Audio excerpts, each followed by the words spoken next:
The book is titled You Don't Have to Carry It All, and the photo on the front cover, so relatable.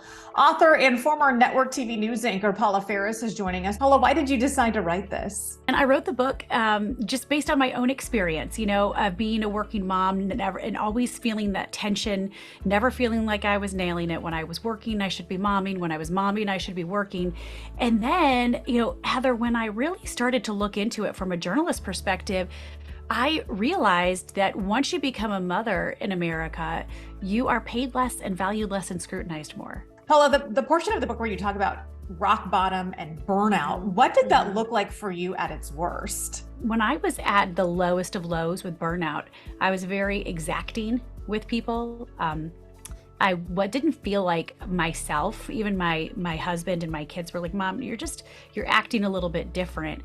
I felt like I was always on edge. I was not a healthy version of myself. And so much of it is we're trying to carry it all. We're trying to be it all. We're trying to be that perfect Pinterest mom. And I was like, yeah, I can't do that. That's just not sustainable. Being a mom in America, I didn't realize until I read this book, is a very different situation than almost every other country. Yeah. What is happening in this country that the other countries aren't doing? Why are we especially feeling so burned out? The attitudes in other countries, well, first of all, moms don't really have a choice but to work globally, Heather. So they take a great amount of pride in helping to provide for the family, but also on the other side of that, the attitudes are, I am my brother's keeper. There's a community support. There's an interdependence. They often have family members living with them.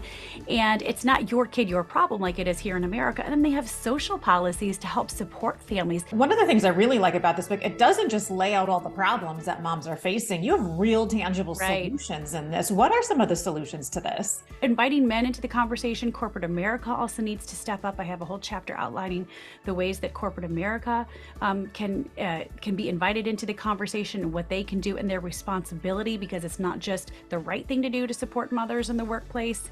It is good for families. It's good for the bottom line of companies. And also drop the perfectionism.